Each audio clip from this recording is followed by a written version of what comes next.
Bonjour, dans cette vidéo, je vais t'expliquer comment Jésus a fondé l'Église terrestre, et cela, je vais te le faire en 11 étapes. Première étape, à l'âge de 30 ans, Jésus commence son enseignement. Il va dans des lieux publics et dans les synagogues, et voilà ce que l'évangéliste Marc, au chapitre 1, nous relate. Jésus dit « Le temps est accompli et le royaume de Dieu est tout proche, repentez-vous et croyez à l'Évangile ». Le royaume de Dieu est tout proche et les signes qu'il va poser vont attirer beaucoup de gens à sa suite. Beaucoup de personnes vont le suivre, ce sont des disciples. Les signes qu'il va poser sont des miracles, c'est-à-dire des guérisons, mais aussi des résurrections, ainsi que la multiplication des pains et des poissons pour nourrir des foules immenses. Il va aussi effectuer des exorcismes en libérant des hommes et des femmes des démons qui les possèdent. La deuxième étape, c'est l'appel des disciples particuliers. Oui, l'évangéliste de Matthieu au chapitre 4 nous relate en effet des appels de disciples. Ce sont ce que nous appelons des apôtres, qui signifie envoyer. Ceux-ci vont avoir une formation particulière, rapprochée, intense avec Jésus, puisqu'ils vont vivre 3 ans avec lui. La troisième étape, c'est l'envoi en mission. Oui, apôtre veut dire envoyé, et bien Jésus envoie ses apôtres en mission. Et voilà ce que l'évangéliste Matthieu nous dit au chapitre 10. Ayant appelé à lui ses 12 disciples, Jésus leur donna pouvoir sur les esprits impurs, de façon à les expulser et à guérir toute maladie et toute langueur. Jésus donc envoie les disciples en mission et leur donne le pouvoir pour continuer ce que lui-même a fait.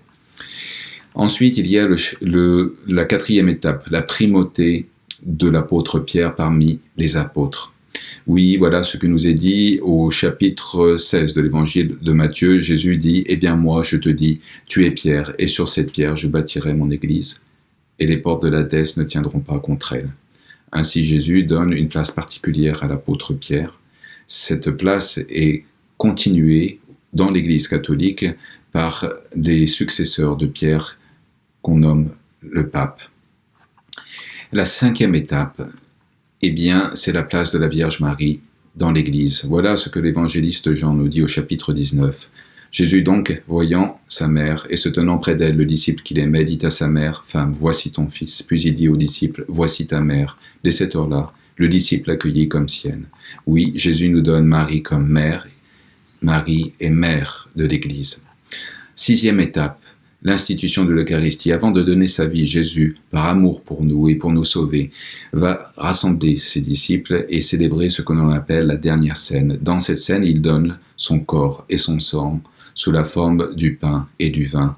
Ce corps et ce sang sont la force, l'énergie nécessaire pour nous qui sommes sur terre pour cheminer pour notre âme. Et il va instituer aussi des hommes pour continuer ce que lui-même a fait, c'est-à-dire il va instituer des prêtres. Septième étape, c'est la mort de Jésus sur la croix. Alors que Jésus est déjà mort, un centurion lui perce le côté et aussitôt de l'eau et du sang en jaillissent. Cette eau et ce sang, c'est le baptême par lequel nous sommes guéris du péché originel et de tout péché et par lequel nous recevons l'Esprit Saint qui nous fait participer de la vie même de Dieu. Oui, c'est ce sang et cette eau qui fait de nous des êtres nouveaux. Maintenant, il y a le huitième étape, c'est la résurrection du Seigneur Jésus. Beaucoup de disciples vont être témoins que le Seigneur est ressuscité et a un corps.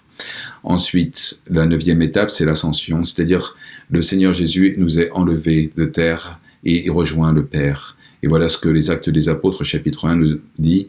« Mais vous allez recevoir une force, celle de l'Esprit Saint qui descendra sur vous. Vous serez alors mes témoins à Jérusalem, dans toute la Judée et la Samarie, et jusqu'aux extrémités de la terre. » À ces mots, sous leur regard, il s'éleva et une nuée le déroba à leurs yeux. Voilà, Jésus nous laisse pas orphelins puisqu'il nous promet l'Esprit Saint.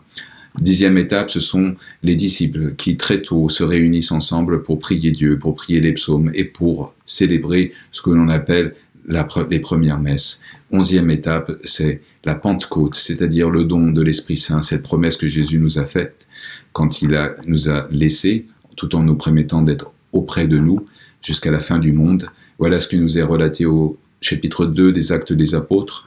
Le jour de la Pentecôte étant arrivé, ils se trouvaient tous ensemble dans un même lieu quand tout à coup vint du ciel un bruit tel que celui d'un violent coup de vent qui remplit toute la maison où ils se tenaient. Ils virent apparaître des langues qu'on eût dites de feu. Elles se partageaient et il s'en posa une sur chacun d'eux. Tous furent alors remplis de l'Esprit Saint. Oui, et ils proclamaient les merveilles de Dieu, selon que l'Esprit leur donnait de s'exprimer. Voilà les 11 étapes constitutives de l'Église de la Terre. À bientôt.